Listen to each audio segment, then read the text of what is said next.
What's going on, everybody, and welcome to another crossover Thursday here on the Locked On Network. I am Kyle Krabs of Locked On Dolphins. Dolphins hosting the Buffalo Bills in Week 3 at Hard Rock Stadium, which of course means the other chair is filled by Joe Marino of Locked On Bills. And Joe and I, if you are unfamiliar, we are quite familiar. We have done a lot of podcasts together. Unfortunately, the football gods did not bless us with the same taste in football teams, but it did bless us with the opportunity to get together here on a crossover Thursday and talk about a clash of two of the remaining undefeated teams in the NFL in this early chapter of the 2022 NFL season. So, Locked On Bills listeners, Locked On Dolphins listeners, welcome to crossover Thursday. Joe, how's it going? Good, man. I'm just excited to be able to talk football with you, man. Like, we don't get a chance to do this No, yeah, we very definitely don't often. do it daily. Right. Daily's probably an understatement, like all day daily. So, be a good opportunity for us to be very forward about our thoughts about this football team or football game. And man, it's kind of crazy. There's only 6 2-0 teams, right? It didn't take long for the Yeah, list whittled of down pretty quick. undefeateds to dwindle down to 6 after 2 games. And then it's going to dwindle down even further Well, after Sunday. and the Bills play like 3 of them in the next month, right? Yeah, they've got Miami on Sunday, and a couple weeks from now the Chiefs. Yeah.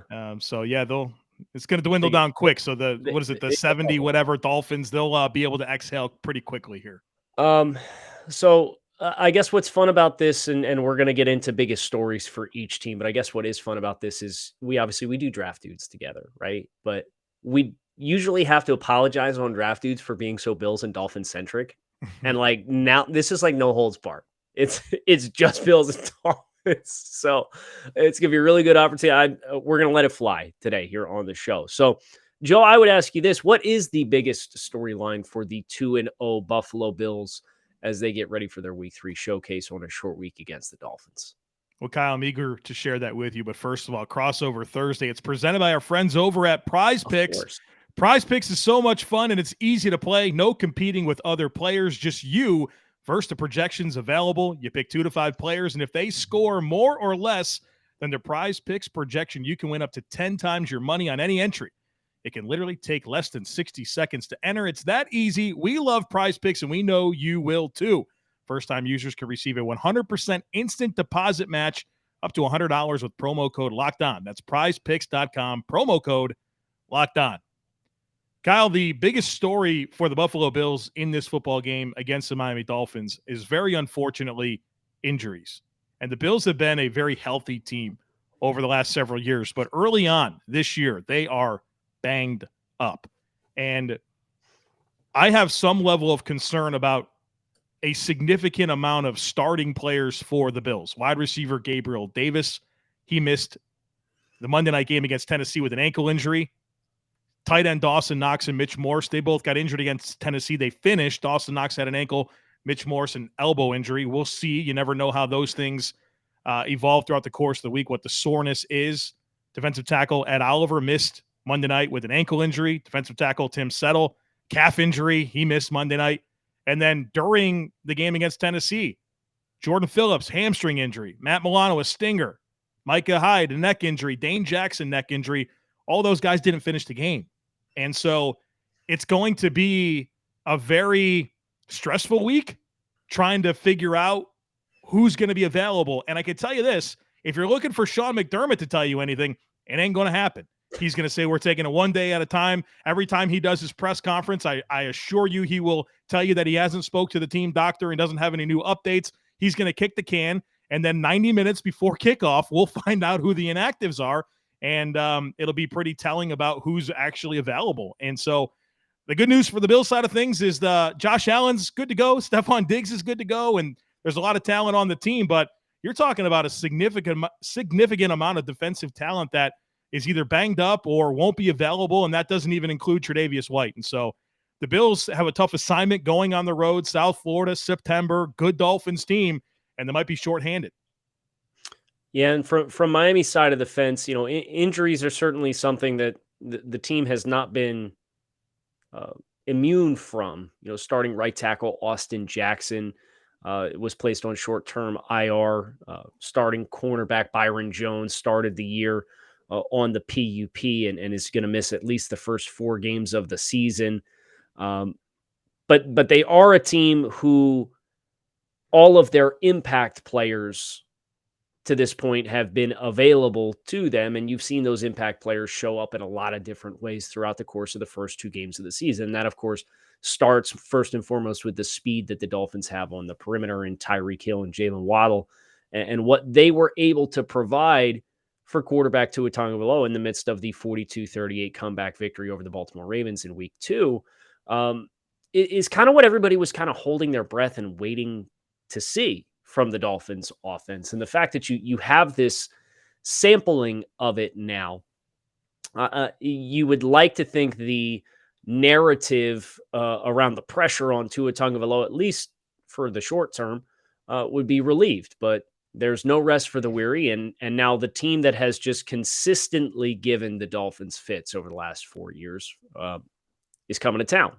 And of course, Buffalo has Super Bowl aspirations, and they have boat raced both of their opponents. So I think the fascinating component here is Miami has largely been a defensive rooted team. And it's the first time in a long time that the Dolphins have showcased an ability to create explosive plays and be able to get back into a game quickly via the passing game. That's been non-existent for the Dolphins over the course of the better part of the last 10 years or so, or 15 years, if we're being honest. So for Miami, it's been all of these things that you were hoping you were going to get with the big pictures, big scale changes that they made this offseason and bringing in Tyreek Hill and head coach Mike McDaniel.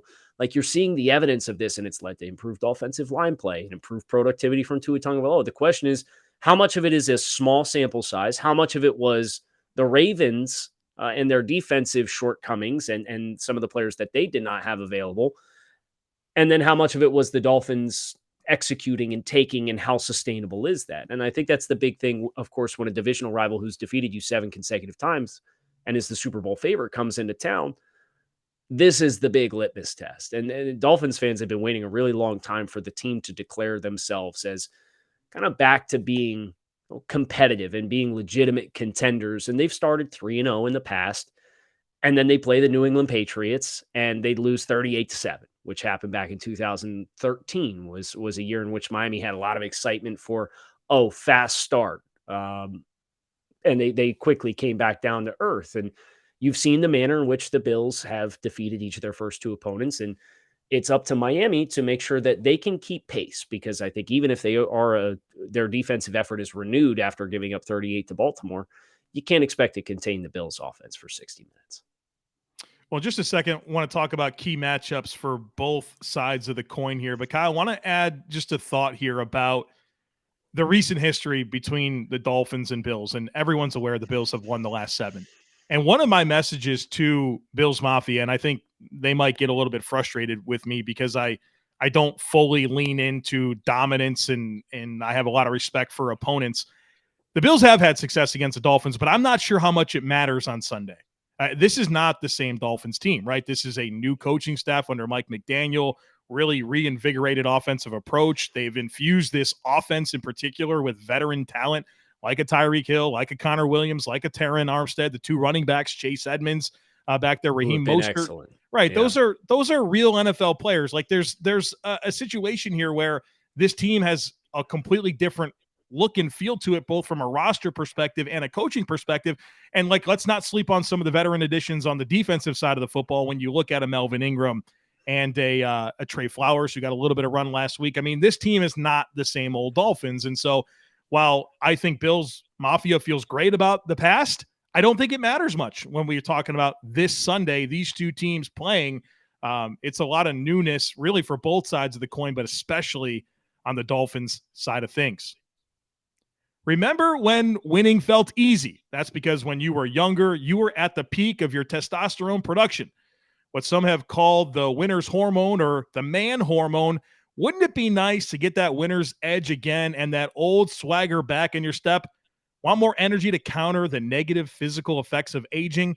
Nugenix Total T Testosterone Booster with Testofen will help you turn back the clock, re-energize your workouts, get you better results at the gym, and help you look and feel like the man you really want to be.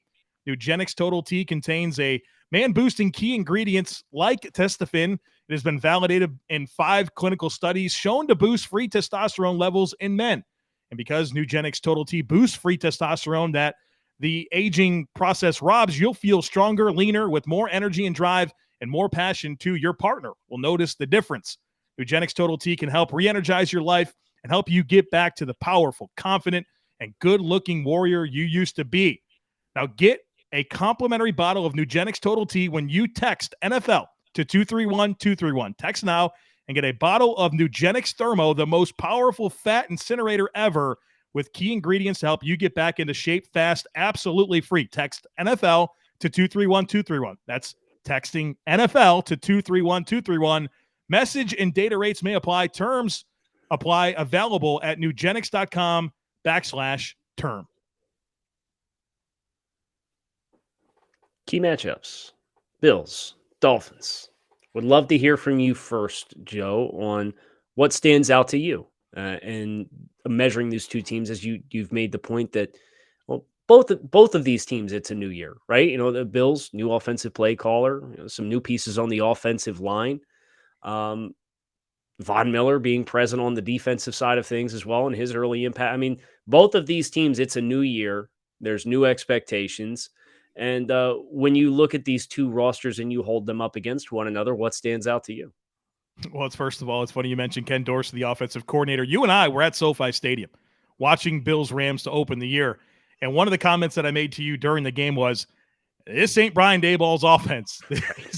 This is a different approach. I know they still pass the ball and all that type of stuff, but the manner in which they do the personnel groupings, the interchangeability of a lot of different players is very, very different than what we saw under Brian Daboll. But Kyle, as I laser in on the key matchups for this game, I think what's really interesting is the new ways that Miami can stress Buffalo compared to the first two opponents. And I want to focus in on the speed at wide receiver. I mean, how do you not? I mean, that's how you start conversations about the Dolphins now. It's Tyreek Hill and Jaylen Waddle. And that's scary, man. Those are elite talents. Those guys can create a lot of space for themselves with the ball in their hands as route runners. They're dynamic down the field. They are the types of receivers that make me nervous. And I have respect, and I said this on the Locked On Bills earlier this week, I have a ton of respect for the Cooper Kupps of the world. But these dudes are different, and they're dynamic. And they're in a very creative offensive scheme led by head coach Mike McDaniel that understands how to get these guys going. There's a lot of motion, right? Pre-snap motion. Dolphins, number 1 in the NFL right now. They're going to put a lot of stress on your team from that speed perspective. And what's interesting is if you go back throughout Sean McDermott's history in Buffalo, back to 2017, giving up explosive plays in the passing game has not been a problem for Buffalo. And when you look at the average depth of target against the Bills year over year, they're at the bottom of the NFL. Teams don't even try to throw the football down the field against Buffalo. And what's super interesting about this, and you and I have had this conversation, it's not because the Bills have this athletic secondary, right? I'd in fact argue that the Bills have a speed deficient secondary when you look at collectively their corners and their safeties. They're good players, but they're not necessarily speedy players. They're good athletes. They're sufficient athletes, but they're not guys that are going to be able to turn and run with explosive receivers like Waddle and Hill. And let's face it, there's not a whole lot of people on the world that can actually turn and run with those players. And so it's going to be a really interesting foil to me of how a offense with Hill and Waddle and all the speed and down the field ability that they offer, and how the Bills deal with that, right? Do they stay in their traditional zone coverages, bracket routes, stay leveraged, allow that pass rush to really get home and really complement and marry up the coverage with the rush? That's what they want to do. But at the end of the day, man, sometimes you just have fast guys that can get behind you. And so I'm really, really interested in how this Bills defense prepares to handle this unbelievable speed that Miami presents. And yeah, it's Waddle and Hill, but Mostert's unbelievably fast too in the backfield. And so there's horizontal stress, there's vertical stress that this Dolphins offense can put on you. Yeah, I think in that light. I'm really fascinated to know how Coach McDermott and Coach Leslie Frazier choose to kind of strategize this. Right? Is it we want to play soft outside, and that depend. We know Tre'Davious White won't be a part of the game this week as he continues his recovery from an injury last season.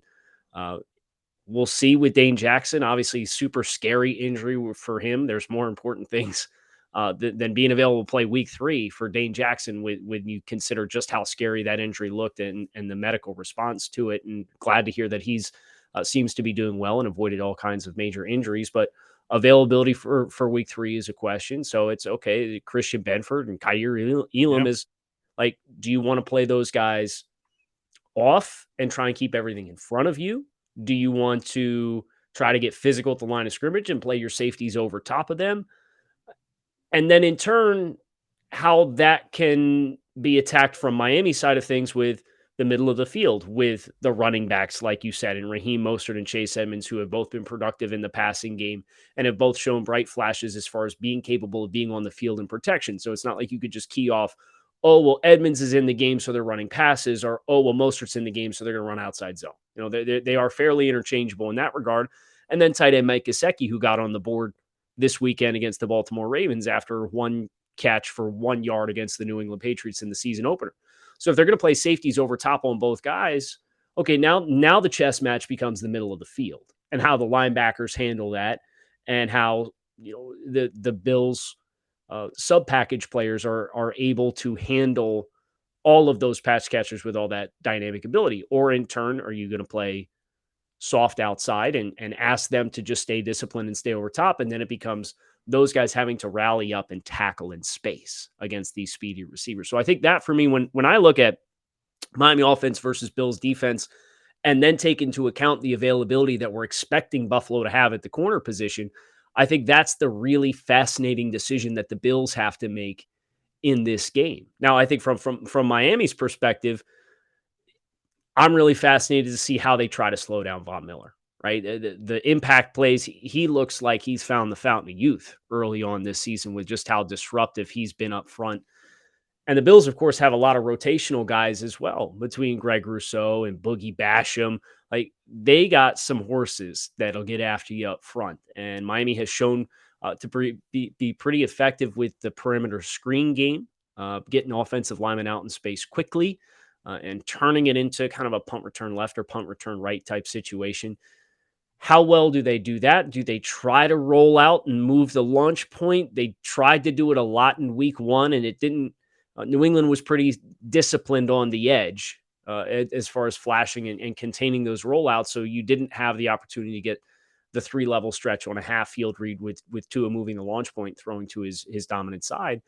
So what do you do if you're Miami to try to slow them down? Because they will be without their starting right tackle in Austin Jackson, who's on IR. It will be Greg Little. And Greg Little played well against the Baltimore Ravens, but the Baltimore Ravens have 3 total edge rushers on their roster right now.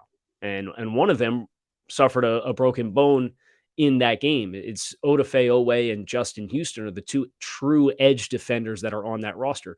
You're talking a totally different kind of animal when you're trying to prepare to play the Buffalo Bills. So from Miami's perspective, especially offensively, I'm really keying in on how do you account for the disruptive nature of the Bills' defensive front, regardless of who is or is not available inside. It's the guys on the edge against Greg Little that I think is the critical matchup that Miami needs to have answers for.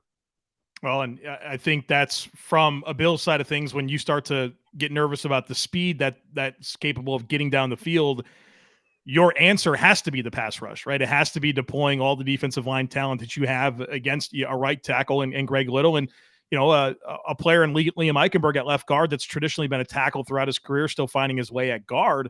I think you have to look at those as 2 opportunities to really try to win matchups up front and obviously muddy the looks for Tua and force him to hold on to the football for a little bit longer and hope your rush gets there because obviously they have the guys that can win down the field. Kyle, when I kind of look at this Bills offense against Miami's defense, what stands out to me, and this kind of ties in with something I've already said in the podcast, is that Miami's defensive line can stress Buffalo in new ways than they've seen against the Rams and Titans, where, I mean, the Rams, they have Aaron Donald, and he's unbelievable, and then they have like Leonard Floyd, and that's about it. Tennessee has Jeffrey Simmons, and he's unbelievable, and they have Bud Dupree, and then that's about it. Oh, the Dolphins got guys on top of guys. I mean, Christian Wilkins and Raekwon Davis and Zach Sealer and Emmanuel Ogba and Jalen Phillips and Melvin Ingram and Trey Flowers and John Jenkins. All these guys command attention. Those are good football players. The depth of that defensive line is exceptional, one of the best groups in the league. And so it's not just a matter of, okay, can we contain a guy? You got a lot of problems at this Dolphins. You got to win your one-on-ones. Yeah, and that's what it's going to come down to. And I thought, I know this sounds crazy to say the Bills started flat offensively against Tennessee because they had like a 9-play, 75-yard drive to score, and they had a lot of success moving the football. But they wanted to run the ball early in that game. And I don't think it was a situation where the scheme failed or anything like that. I thought just one guy was taking an L up front, and it ruins a run play, right? We understand that's football, right? Everybody's got to do their job for plays to be successful. And so now you just have a lot of stress on your group to be able to, everyone has to do their job against competition that's really, really good. And so the depth of this defensive line for Miami against this Bills offensive line is to me a big storyline for how the Bills can be successful on offense. Yeah, and the Patriots in week 1 for Miami in their run defense, they had some success early in the game running inside zone week, where Miami would load up to the run strength, and the Patriots would say, we're going to try and take our 3 backside blockers and win against 3 backside defenders and win our one-on-ones. And to your point, a lot of those plays, after the first 2 possessions for the Patriots, Miami made their adjustments and got into a different front. And their backs in Ramondre Stevenson and Damian Harris, they're powerful backs. They're backs that have good contact balance. They've got good leg drive. They can move the pile, but they don't have the explosiveness. And that was what really busted Miami open against Baltimore, was explosiveness, whether it was Devin Duvernay on the kickoff return for 103 yards or Rashad Bateman at wide receiver defeating Xavien Howard in press coverage and a zero look and getting a 75-yard touchdown run, or linebacker Raekwon Davis and Javon Holland and Emmanuel Ogba all kind of being wrong on the 79-yard touchdown run by Lamar Jackson, where Ogba's a half a man too far inside and Roberts scrapes a half a man too far, and Javon Holland's just a tick slow because there's jet motion on the play, and Lamar's out the gate, and it's a 79-yard touchdown run. So I think that's the interesting thing for Miami against the Bills' run game, is anticipating we're probably going to see a good blend of personnel groups, but really it's, do the Bills' backs have the explosiveness to get out the gate and really punish you? Because I think Miami, with their gap control, will have the opportunity to play some scheme-dependent stuff. But as I look at Miami's defense versus Buffalo's offense, it's Keon Crossan for Miami is the critical matchup against the Bills passing game, whether Gabe Davis plays or not. Because Lamar Jackson and the Baltimore Ravens found 27 on defense in the absence of Byron Jones, and they threw at him. And they aggressively went after him. And Crossan is a guy who historically has been a special teams guy. And I thought he played well in training camp and in the preseason at corner, had some nice plays. But he's been the player that both offenses that the Dolphins have played to this point have kind of looked at and said, yeah, we're going to try our luck here. And obviously the big explosive play comes at the expense of Xavien Howard, and Rashad Bateman ran a phenomenal route. And I'm sure you'll see Stefon Diggs and Xavien Howard both get their fair share of wins on Sunday when they're matched up against one another. But Nick Needham is a player who's been moving around in the absence of Byron Jones, and that has put Keon Crossan on the field more. And even in the run game, one of New England's big plays was a run that bended back to the backside, and Keon Crossan's late getting off a block, and they ran a screen pass on 3rd and 16 and converted because Keon Crossan was late getting off a block on the perimeter. So I think that's the player for Miami that I would anticipate Buffalo identifies and tries to attack, and how well he is to rise to the challenge in this game is going to dictate whether Buffalo probably scores 24 or scores into the 30s. Any other matchups, Joe? Man, we could do this all day, but I We think we I've could. I've hit the highlights of things on Okay. my end that Okay. are compelling. Well, then before we get to score predictions, let's go ahead and let's talk about our friends over at BetOnline, your number one source for all your pro and college football betting needs and sports info this season. Find all of the league developments, game matchups, news, podcasts that you could possibly need over at BetOnline. It's your continued source for all your sports wagering information, including live betting, esports, and scores. It is the fastest and easiest way to check in on all of your favorite events, including Major League Baseball, MMA, boxing, and golf. Head to the website today or use your mobile device to learn more about the trends in action. Bet online where the game starts.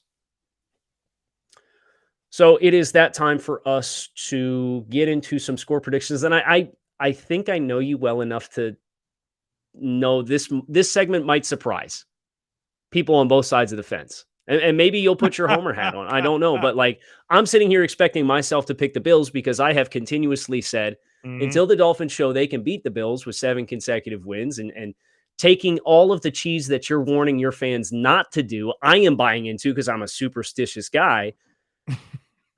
I don't know. I mean, I don't know, Joe. So why don't you go ahead and lead us off here with a score prediction for Bills Dolphins in Week 3 at Hard Rock Stadium? Do you believe they make us do this? You know what I I mean? Like, I come wish they on. didn't. Right. I wish they Right. did, especially you and I. Right. Well, we are contractually obligated to We do are this right to now, so we're make a prognostication. predicting the future is hard, man. Um, thi this has always been a game on the schedule that concerned me a lot, and Kyle can attest to that. And this is before the Dolphins were 2-0, right? And you saw Mhm. the promise of the offense, right? I've always been nervous about this game. Uh, Short week for the Bills, South Florida, hot down there. Third year in a row, the Bills go down there in September, and the Bills are banged up. You know, the Dolphins team coming off an emotional win. You can sense a feel of togetherness from Miami, a lot of resiliency, obviously, with how they came back and won that game. And you have a team here in Miami that wants to keep their momentum going. And we know this would mean a lot for the Dolphins to get this win. They know the success Buffalo's had over Miami. And I know that Mike McDaniel's not responsible for any of the past, but he's aware of it. I know he's aware of it. There's a big part of me that wants to pick the Dolphins to win this game. There's one thing that's going to keep me from doing that. It's Josh Allen. His last 4 games have been absolutely ridiculous. He's in a zone with Stefon Diggs. The Bills are going to score points, and they're going to put a lot of stress on Miami to keep pace. Now, Miami proved a lot in that regard last week with how they ripped off 28 points in the fourth quarter. But I do think that the Bills have a lot more in their front 7 than Baltimore, and I think that they'll be more schematically sound in the back end to kind of avoid that type of a scoring onslaught. I think Miami's going to score, but I don't know if it's going to be more than Buffalo. I am going to go 34-27 Bills. Okay, so you've lulled me into this sense of respect for what 6 months since when did the schedule come out? April. April, April. Yeah, May we've or been talking something. about Yeah. this game since April. And we're gonna have to find some L's somewhere for the Bills. We'll have to find him somewhere.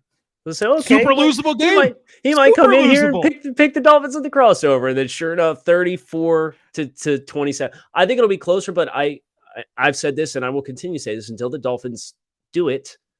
I will pick the Bills to win the football game. And I believe more now than I did at any point in the Brian Flores era that the Dolphins do have the ability to understand we are going to have to come into a game script and score points to win the football game. You know, I go back to week 1 Dolphins Patriots this year, and the Belichick model and game plan was we're going to shorten the game. We want to possess the ball for 40 minutes if we can, and we're going to try and win a drag out, slobber knot game. Well, Miami, obviously, with the explosiveness that they have, never mind the fact that they're going to have to play the Bills as well. If Brian Flores was still the head coach of the football team, you would come in and say, well, they're going to try to do that. And I think Mike McDaniel is the polar opposite for what his appetite is for the kind of game that they want to play. And you saw that against Baltimore. So my optimism that Miami can win this football game is at an all-time high. Will I pick the Dolphins to win the football game? Not until they show me they can do it. And because of that, I'm going to pick the Bills by a score of 31-28. is my final score projection. I think this is going to be a game that is a heavyweight fight. There are going to be explosive plays on both sides for both teams.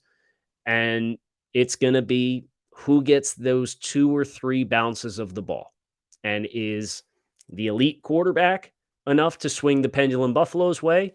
Or is home field advantage and the temperature and the climate and probably better health than Buffalo coming into this game enough to swing it Miami's way? We'll see when the game is played.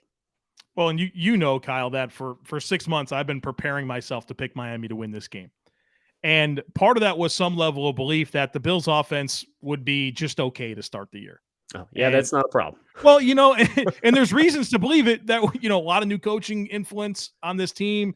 You know, Josh Allen didn't start fast last year, and that was in his 4th year with Brian Daboll.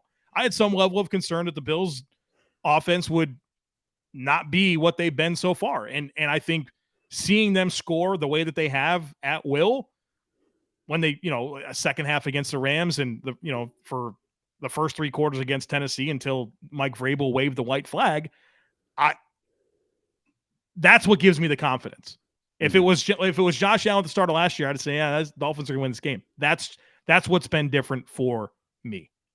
Well, it's nice to get on the horn with you and talk a little Dolphins Bills. Obviously, this is a pretty high profile game with the star power and Josh Allen and Von Miller and Tyreek Hill and Jaylen Waddle emerging himself. And it's going to be a fun football game. It's going to be a stressful afternoon for both of us, but it will be a fun football game nonetheless. And we hope everybody who tuned into this crossover between Locked On Bills, Joe Marino, Locked On Dolphins, Kyle Krabs, enjoyed the discussion, the discourse, and make sure you hit subscribe to your favorite team here on the Locked On Network, and then go see what else the menu has. And if there's anything else that tickles your fancy, make sure you subscribe to that as well, because we are your team every day here on the Locked On Network. We don't just say it, we live it. So with Joe Marino, Kyle Krabs, Bills, Dolphins, Sunday, Hard Rock Stadium, you know where to find it. We look forward to breaking everything down after the fact on our respective shows. Thanks for checking out this crossover Thursday.